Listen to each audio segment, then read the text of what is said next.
ہمارے چینل تبلیغ T V کو ضرور سبسکرائب کریں اور نئی اپڈیٹس کے لیے گھنٹی کے بٹن کو ضرور دبائیں۔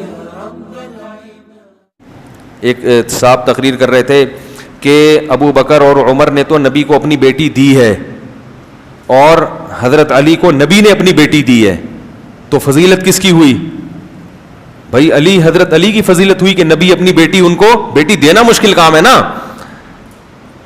بھائی، بیٹی دینے میں تو 100 دفعہ سوچتا ہے انسان، لینے میں تو کہتا ہے چلو بھائی، وہ تو کہیں بھی شادی کر لیتا ہے، دینا بڑا مسئلہ ہے نا۔ تو یہاں ایک یہ خوب اچھی طرح سمجھو، تو بعض لوگ اس بنا پر حضرت علی کو باقی صحابہ پر فضیلت دیتے ہیں، یہ خوب اچھی طرح سمجھ لیں ایک مضمون کہ ایک فضیلت ہوتی ہے جس کو فضیلت جزئی کہتے ہیں اور ایک کہلاتی ہے فضیلت کلی۔ یہ میں کئی دفعہ بیان کر چکا ہوں، نئے لوگ ہیں تو اس مضمون کو میں دوبارہ بیان کرتا ہوں۔ دیکھو حضرت موسیٰ علیہ السلام کو یہودی کہتے ہیں کہ موسیٰ علیہ السلام کو تو اللہ کوہ طور پہ بلا کے ہم کلام ہوا کرتے تھے اور محمد صلی اللہ علیہ وسلم پہ وحی آتی تھی جبریل کے ذریعے، تو جبریل واسطہ بنتے تھے اور ادھر اللہ بغیر واسطے کے۔ تو یہودی کہتے ہیں بتاؤ فضیلت پھر کس کی ہوئی؟ یہ اشکالات اٹھاتے ہیں، فوراً جواب جاتا ہے یار موسیٰ علیہ السلام تو پھر زیادہ فضیلت والے ہوئے، کیا خیال ہے؟ بھائی ان سے تو اللہ براہ راست ہم کلام ہو رہا ہے اور نبی کو جبریل کے ذریعے وحی کر رہا ہے۔ بھائی کیا ہو گیا؟ اشکال ہوتا ہے کہ نہیں ہوتا؟ پھر ایک اشکال یہ کرتے ہیں کہ قرآن میں بتاؤ سب سے زیادہ ذکر کس پیغمبر کا ہے؟ جواب موسیٰ علیہ السلام کا۔ کہہ رہے محمد صلی اللہ علیہ وسلم کا تو اتنا ہے نہیں، تو فضیلت کس کی ہوئی؟ مسلمان کہے گا بھائی موسیٰ علیہ السلام کی ہوئی۔ اس طرح کی باتیں کر کے تو وہ کہتے ہیں بھائی یہ تو ان کی فضیلت ہوئی۔ پھر عیسائی کہتے ہیں کہ بتاؤ قرب قیامت میں کون سے نبی آئیں گے؟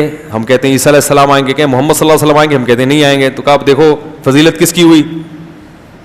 ابے بولنے میں گورنمنٹ نے کوئی پابندی لگائی ہے کیا؟ تو بول لو بھائی حضرت عیسیٰ علیہ السلام کی۔ وہ کہتے ہیں بتاؤ حضرت عیسیٰ علیہ السلام مردوں کو زندہ کرتے تھے؟ ہم کہتے ہیں ہاں کرتے تھے۔ کہہ رہے محمد صلی اللہ علیہ وسلم کرتے تھے؟ ہم کہہ رہے ہیں نہیں کرتے تھے۔ بتاؤ فضیلت کس کی ہوئی؟ تو یہ سمجھنے کی۔ اسی طرح جو شیعہ حضرات ہیں وہ کہتے ہیں کہ حضرت ابو بکر نے نبی کو بیٹی دی ہے، لیکن نبی نے بیٹی دی کس کو ہے؟ حضرت علی کو، تو فضیلت کس کی ہوئی؟ تو کہے گا بھائی یہ تو حضرت علی کی ہونی چاہیے۔ تو حضرت علی کی فضیلت کے ہم منکر نہیں ہیں، بیٹی دینا بڑی بات ہے، حضرت علی کا بڑا اکرام ہے، یہ پیغمبر اپنی بیٹی دے، اس میں کوئی شک نہیں ہے۔ لیکن یاد رکھو انبیاء کو جو فضیلت جس بیس پہ ملتی ہے تو انبیاء کے ساتھیوں کو بھی فضیلت اسی بیس پہ ملتی ہے، اس صفت میں، اس وصف میں جو پیغمبر کے جتنا قریب ہوگا وہ باقیوں سے افضل۔ پیغمبروں کو فضیلت کس بیس پہ ملی ہے؟ کہ وہ اللہ کا پیغام لوگوں تک پہنچانے کے لیے آتے ہیں۔ ایک منکرین حدیث کہنے لگا سب سے زیادہ حسن کس میں تھا؟ ہم بچے تھے، ہم نے کہا یوسف علیہ السلام میں۔ اس نے کہا آدھا حسن تو اکیلا یوسف علیہ السلام کو ملا ہے، تو فضیلت کس کی ہوئی ہے بھائی؟ تو یہ اس طرح کے سوالات کرتے ہیں۔ تو داؤد علیہ السلام کے ہاتھ میں لوہا نرم ہو جاتا تھا، کیا محمد صلی اللہ علیہ وسلم کے ہاتھ میں ہوتا تھا؟ ہم نے کہا نہیں۔ تو کہہ رہے ہیں پھر فضیلت، ایسے اشکالات کر کے نا وہ کنفیوز کرتے ہیں لوگوں کو۔ تو یہ ایک اصول سمجھ لیں، میں مثالوں سے بات سمجھاتا ہوں۔ آپ نے ایک کام ہے گڑھا کھودنے کا، کام کیا ہے؟ کھڈا کھودنا ہے، کنواں کھودنا ہے، 12 فٹ یا 15 فٹ کنواں کھودنا ہے۔ کنواں کھودنا ایک کام ہے جو آپ کی نظر میں بہت اہم ہے، اس وقت کی ضرورت ہے۔ آپ نے 5 آدمی بلائے، 5 مزدور۔ اب ظاہر ہے آپ ان میں سے سب سے افضل کو رکھیں گے نا، سب سے افضل کو۔ اب آپ نے دیکھا کہ یار یہ والا بڑا خوبصورت ہے مزدور، یہ مزدور کیا ہے؟ حسن و جمال، کیا زبردست بھینی بھینی خوشبو آ رہی ہے اس کے جسم سے۔ تو لہذا وہ مزدور کہہ رہا ہے بھائی میں سب سے زیادہ خوبصورت ہوں اور یہ 4 ان کی شکل اچھی نہیں، لہذا میری فضیلت زیادہ ہے، مجھے رکھو۔ آپ رکھ لو گے؟ دوسرا کہتا ہے نا، اس خوبصورت سے کہتے تیرے پاس پیسے ہیں؟ وہ کہہ رہا ہے نہیں۔ کہہ رہا ہے میں 18 گریڈ کا آفیسر ہوں، ایک مثال ہے، وہ الگ بات ہے کہ زمانے کی وجہ سے میں جاب لیس ہو گیا، میرا رتبہ اس سے زیادہ ہے، میرا مقام اس سے، میں آفیسر ہوں، اس کی تو کوئی سنتا نہیں، میری تو ساری دنیا سنتی رہی ہے۔ تیسرا کہتا ہے میں فلاں قوم کا آدمی ہوں, میں سید ہوں, میں کیا ہوں. چوتھا یہ کہتا ہے, پانچواں کہتا ہے جتنی دیر میں یہ گڑا, پانچواں جو ہے نا اس کی نہ شکل اچھی ہے, بس صورت ہے, نہ اخلاق اچھے ہیں, بات کرنے کی تمیز ہے ہی نہیں, ناک بہری ہے اس کی, اور کپڑے بھی گندے, بدبو آ رہی ہے. آپ اس سے کہتے ہیں تو یہاں کیوں آیا ہے؟ کہہ رہا ہے یہ جتنی دیر میں گڑا کھودیں گے نا, گھنٹے میں کھودیں گے, میں 1 گھنٹے میں کھود کے دکھا دوں گا, اور ایسی صفائی سے کام کر کے دکھاؤں گا کہ جو آئے گا بولے گا بھائی کنواں ہے کنواں, کسی مشین سے کھدوایا ہے کیا, اور ریٹ میرے کم ہے, لیکن شکل اچھی نہیں ہے. تو کس کو ترجیح دو گے آپ؟ آپ بولو گے بھائی تو خوبصورت سے, بھائی کوئی رشتہ تھوڑی دینا ہے تجھے ہم نے, نکل یہاں سے. دوسرے کہو گے 18 گریڈ, تجھے کوئی ٹھپا تھوڑی لگوانا ہے ہم نے ڈاکومنٹس پہ, پتلی گلی سے نکل لے. ان سے پوچھا کتنی دیر میں, 18 گریڈ والے کہہ رہے ہیں بھائی میں 4 دن لگا دوں گا, کیونکہ میرا کام تو ہے نہیں, میں تو ساری زندگی ایئر کنڈیشن میں بیٹھا ہوں.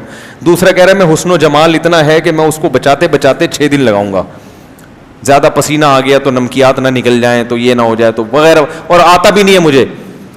تو آپ ترجیح اس موقع پہ کس کو دو گے؟ تعریف کرو گے اس کی جس میں حسن, کہا گا آپ ماشاءاللہ بڑے اچھے آدمی ہو, بڑے ماشاءاللہ جچ رہے ہو آپ, بہت اچھا ماشاءاللہ, کرتا لگتا ہے کہ آپ نے ان سے ادھار لیا ہے, تو تعریف کرو گے. لیکن اس موقع پر ترجیح کس کو دو گے؟ کیونکہ اس وقت آپ کی نظر میں سب سے زیادہ اہم کیا چیز ہے؟ کنواں کھدوانا. تو یاد رکھو اللہ نے انسانوں کو پیدا کیا اپنی عبادت کے لیے تاکہ یہ مجھ سے جڑے رہیں. تو اللہ تعالیٰ بہت سارے دنیا میں کام کرتے ہیں, لیکن اور بہت سارے کام اللہ نے حکیموں کو بنا دیا لوگوں کے علاج کرانے کے لیے, ڈاکٹروں کو پیدا کر دیا لوگوں کے علاج کے لیے, سائنسدانوں کو پیدا کیا اللہ نے تاکہ یہ ترقی کروائیں, چاند اور سورج پہ قدم, سورج پہ تو نہیں خیر اتنی نہیں ہو رہی, چاند پہ اور مریخ پہ قدم رکھنے کی باتیں کریں, اور میکینک کو اللہ نے پیدا کر دیا وہ مختلف چیزیں بنا بنا کے مارکیٹ میں لاتا رہے. یہ ساری چیزیں انسانیت کے مقاصد میں نہیں ہیں, ضرورت ہے, ہونے چاہیے, لیکن انسانیت کو پیدا کیوں کیا تھا؟ وما خلقت الجن والانس الا لیعبدون. اصل مقصد کیا تھا؟ یہ میری عبادت کریں. تو اس اصل مقصد کے لیے جو لوگ دنیا میں آتے ہیں وہ تمام لوگوں سے افضل, تبھی تمام پیغمبر تمام لوگوں سے افضل, ڈاکٹروں سے بھی, انجینئر سے بھی, سائنسدان سے, کیونکہ اصل مقصد ان کو دیتے ہیں اللہ تعالیٰ. بالکل ایسے جیسے آپ کی نظر میں آپ کنویں کو فوکس کر رہے ہیں نا, تو آپ اس میں بس صورت, خوبصورت, ان چیزوں کو نہیں دیکھو گے, آپ کہو گے یہ والا کام کون کر کے دے گا مجھے. سمجھا پا رہا ہوں میں اپنی بات؟ تو پیغمبروں کو جو اللہ بھیجتے ہیں انسانوں کو کس سے جوڑنے کے لیے؟ اللہ سے. اس لیے اللہ کی نظر میں فضیلت سب سے زیادہ کس کی ہے؟ پیغمبر کی. اب پیغمبروں میں بھی مختلف درجات ہیں, تو پیغمبروں میں جو جس پیغمبر میں یہ رسالت والا معنی سب سے زیادہ ہوگا, اللہ کی نظر میں وہ پیغمبر سب سے زیادہ افضل. حضرت موسیٰ علیہ السلام کو یقیناً یہ فضیلت حاصل ہے کہ اللہ کوہ طور پہ بلا کے ہم کلام ہوتے تھے, مگر حضرت موسیٰ میں جو رسالت والی صفت تھی وہ ہمارے نبی سے کم تھی, کیونکہ ایک مخصوص قوم کی طرف نبی بنا کے بھیجا گیا, چند لوگوں کو, چند لاکھ کو یا چند ہزار کو اللہ سے جوڑنے کے لیے. محمد صلی اللہ علیہ وسلم کو سارے انسانوں کی طرف اللہ نے پیغمبر بنا کے بھیجا ہے. نہیں آ رہی بات؟ بھائی دیکھو ایک مزدور ہے جس سے ایک کنواں, آپ اس کو کہتے ہو کہ یار اس کو ایک کنواں دے دو, اس سے زیادہ کی صلاحیت نہیں, اور ایک مزدور ہے پورے ملک کا ٹھیکہ آپ اس کو دیتے ہو, تو یقیناً کنواں کھودنے میں یہ دوسرے سے زیادہ ماہر ہے. جبکہ آپ کی نظر میں کنواں کھودنا ایک وقت کی ضرورت ہے, اللہ کی نظر میں لوگوں کو انسانوں سے ملانا. تو اللہ تعالیٰ نے نوح علیہ السلام بھی بھیجے, موسیٰ علیہ السلام بھی, عیسیٰ علیہ السلام بھی, بہت ساری چیزیں دی. حضرت عیسیٰ کو کہا مردے زندہ کرو, حضرت عیسیٰ کو یہ فضیلت, یہ فضیلت, یہ فضیلت, مگر بتا دیا کہ جب محمد صلی اللہ علیہ وسلم دنیا میں آئیں گے آپ کی شریعتیں منسوخ. لو کان موسیٰ حیا لما وسعہ الا اتباعی. موسیٰ کوہ طور پہ جا کے اللہ سے ہم کلام ہوتے ہیں, بڑی فضیلت ہے, مانتا ہوں. گویا نبی بزبان حال یہ کہہ رہے ہیں, ہمارے نبی گویا بزبان حال ہمیں بتا رہے ہیں کہ مانتا ہوں اللہ نے موسیٰ سے بڑی محبت کی ہے, کوہ طور پہ بلا کے ہم کلام ہوئے, لیکن اگر موسیٰ آج زندہ ہو جائیں تو جب تک میری پیروی نہیں کریں گے جنت میں داخل نہیں ہو سکتے. تو پتہ یہ چلا کہ رسالت والا معنی کس میں سب سے زیادہ ہے؟ محمد صلی اللہ علیہ وسلم میں. اس میں کوئی آپ کے برابر نہیں ہے. کس لحاظ سے؟ نمبر ایک، تمام انسانوں کی طرف، عرب عجم کالے گورے، کوئی پیغمبر تمام انسانوں کی طرف نہیں آیا، سارے انسانوں کی طرف. نمبر دو، لاسٹ میں اب آپ کے بعد کوئی دوسرا آ کے آپ کے پیغام کو کینسل نہیں کر سکتا. حضرت عیسیٰ اگر قرب قیامت میں آئیں گے تو محمد صلی اللہ علیہ وسلم کے پیغام کو ہی آگے پہنچانے کے لیے، اپنا نیا پیغام لے کر نہیں آئیں گے. تو یہ جو رسالت والا معنی ہے یہ سب سے زیادہ کس میں ہے؟ محمد صلی اللہ علیہ وسلم میں. اس لیے کلی فضیلت کس کو حاصل ہے؟ محمد صلی اللہ علیہ وسلم کو. جزوی حاصل ہے. کلیم اللہ ہونے میں حضرت موسیٰ افضل ہیں، مردوں کو زندہ کرنے معجزوں کے لحاظ سے حضرت عیسیٰ افضل ہے، لیکن یہ فضیلت ایک جزوی ہے. اصل فضیلت رسالت والی وہ کس کو حاصل ہے؟ محمد صلی اللہ علیہ وسلم کو. اب محمد صلی اللہ علیہ وسلم کے ساتھیوں کی طرف آتے ہیں. اسلام کو سب سے زیادہ سپورٹ کس نے کیا؟ حضرت ابو بکر نے.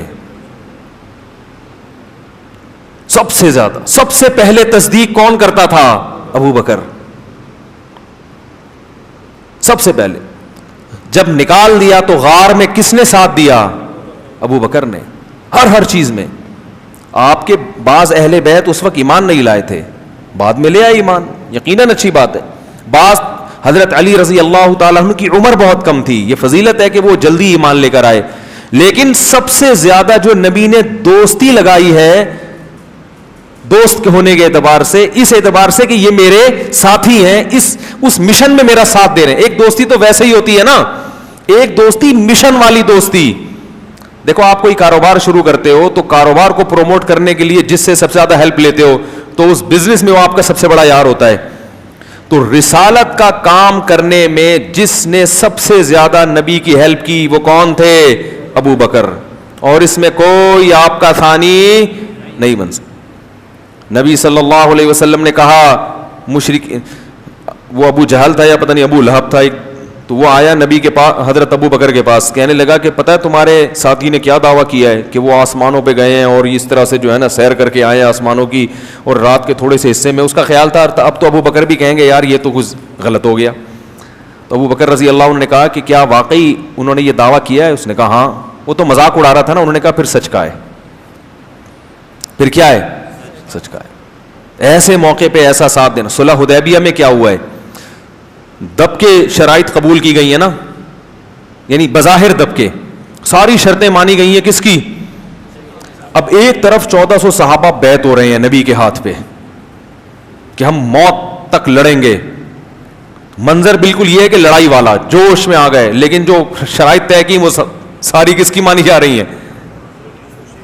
تو سب ایک طرف ہو گئے. سب کے دل میں ایک وسوسے آنے لگے کہ بھائی ہم تو دین برحق پر ہیں، یہ نبی صلی اللہ علیہ وسلم یہ کیسی شرطیں، یہ تو ہماری ذلت ہے.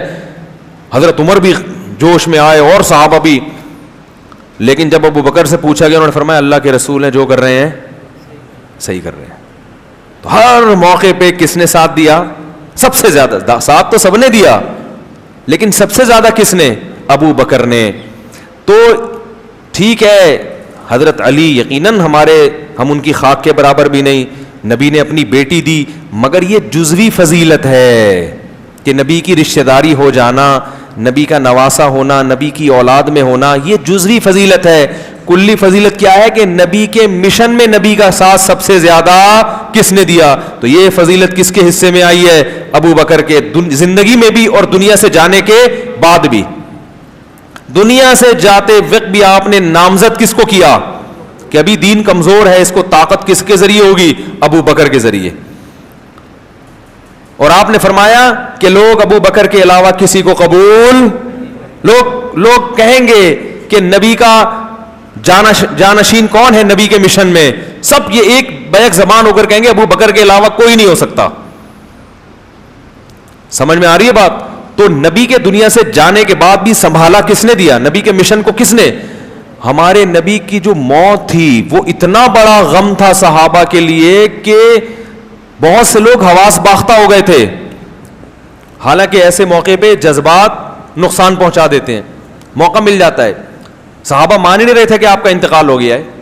حضرت عمر کتنے مضبوط تلوار لے کے کھڑے ہو گئے اور کہنے لگے من کانا, وہ کیا الفاظ ہیں, کہ جس نے بھی یہ دعویٰ کیا کہ نبی کا انتقال ہو گیا ہے, اضرب عنقہ, اس کی گردن اڑا دوں گا میں. تو ظاہر ہے ایسے موقع پہ تو ایک حقیقت ہے نا, گراؤنڈ ریئلٹی ہے, اس کو تو ماننا چاہیے. تو عجیب حالت ہو گئی صحابہ کرام کی, بھئی یہ تو ہو ہی نہیں سکتا. لیکن ابو بکر جنہیں محبت سب سے زیادہ ہے تو وہ نبی کے مشن کو فوکس کر رہے ہیں, نبی کی ذات کو فوکس نہیں کر رہے. وہ سب کو جمع کیا انہوں نے, مسجد نبی میں خطبہ دیا, یا حالانکہ سب سے زیادہ غم کس کو ہو رہا تھا, لیکن جذبات کنٹرول میں, کہ نبی کے مشن کو فوکس کرنا ہے. بھائی نبی دنیا سے چلے گا, یہ ذمہ داری ہمارے اوپر ہے. یہ بکھر گئے اگر اس طرح کی باتیں شروع کر دیں تو یہ تو نبی کے مشن کو گویا بھول رہے ہیں. نبی کا مشن اللہ کی طرف بلانا تھا. تو کھڑے ہو کر خطبہ دیا, یا ایھا الناس, لوگو, من کان منکم یعبد محمدا فإن محمدا قد مات. دیکھو اگر تم میں کوئی محمد صلی اللہ علیہ وسلم کی عبادت کرتا تھا تو تحقیق محمد پر موت واقع ہو چکی ہے صلی اللہ علیہ وسلم. ومن کان منکم یعبد اللہ, اگر اللہ کی عبادت کرتے تھے, فإنہ حی لا یموت, وہ آج بھی زندہ ہے, اس پر کبھی موت واقع نہیں ہوگی. تو کیا ایسے موقع پہ ساتھیوں کو سنبھالنا یہ سب سے بڑی ذمہ داری ہوتی ہے. آپ صلی اللہ علیہ وسلم کتنا خوش ہوئے ہوں گے جب آپ کو پتہ چلا ہوگا میرے دنیا سے جانے کے بعد اس قوم کو سنبھالا کس نے, ابو بکر نے سنبھالا ہے. کتنا خوش ہوں گے آپ. اور مسلح پہ کھڑا کس کو کیا نبی نے, ابو بکر کو. جب آخر میں بیمار ہو گئے تو کس کو مسلح پہ کھڑا کر رہے ہیں, حضرت عائشہ فرما رہی ہیں, یا رسول اللہ میرے والد ابو بکر کمزور دل آدمی ہیں, وہ آپ کی غیر موجودگی میں آپ کے مسلح پہ کھڑا ہونا برداشت نہیں کر سکتے.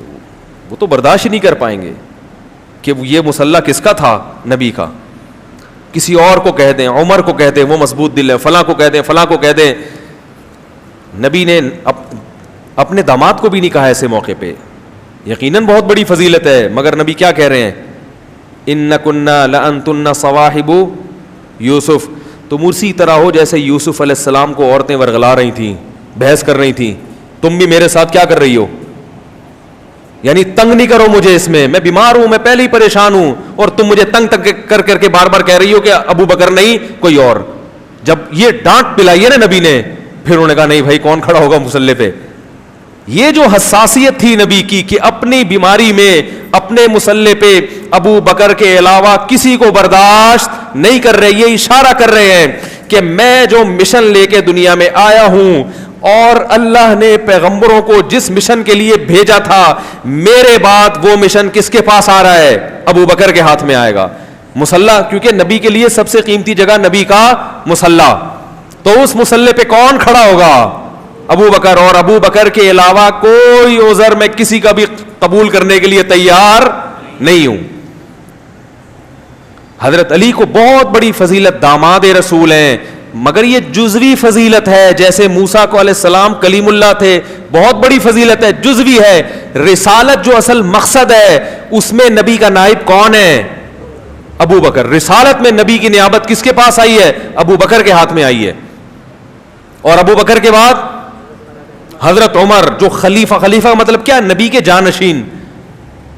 حضرت ابو بکر کے بعد حضرت ابو بکر نے خود کس کو بنایا, عمر کو, کسی اور کو نہیں بنایا. یہ بتا دیا کہ نبی نے مجھ پر اعتماد کیا سب سے زیادہ, تو میں اپنے بعد سب سے زیادہ اعتماد کس پہ کرتا ہوں, عمر پہ. اور پھر ان کے بعد حضرت عثمان کو امت نے منتخب کیا, اور اس وقت کی امت نے جو اس دور کے بلکہ روئے زمین کے اب تک آنے والے انسانوں میں سب سے بہترین لوگ تھے. انہوں نے کہا کہ کس کی سلیکشن ہوگی, نبی کا مشن کون سنبھالے گا, رسالت کا مشن کون سنبھالے گا, عثمان. اور حضرت عثمان کے بعد حضرت علی. پوری امت کا اتفاق ہے. تو رسالت میں نبی کی نیابت اور خلافت جو اصل فضیلت ہے اس میں سب سے پہلے ابو بکر، پھر عمر، پھر عثمان، پھر علی. تو اسی وجہ سے ہم ان 4 صحابہ کی ترتیب بیان کرتے ہیں کہ نبی کے بعد سب سے بڑا مرتبہ کس کا؟ ابو بکر کا، پھر حضرت عمر کا، پھر حضرت عثمان کا، پھر حضرت علی رضی اللہ عنہم اجمعین. تو وہ داماد رسول ہونا بہت بڑی فضیلت ہے، اس میں کوئی شبہ نہیں ہے، مگر یہ جزوی فضیلت ہے. رسالت والی جو اصل فضیلت ہوتی ہے، جس کی بنیاد پر مقام ملتا ہے، وہ مقام سب سے پہلے کس کو اللہ نے دیا؟ ابو بکر. تو اس لیے جو اس قسم کے اشکالات ہوتے ہیں نا، جس سے اہل سنت والجماعت کے عقائد سے آپ کو آج کل یوٹیوب پہ بہت کچھ الٹا سیدھا چل رہا ہے، تو وہ اس میں بہت جو ہے نا لوگوں کے نظریات کو بگاڑا جاتا ہے.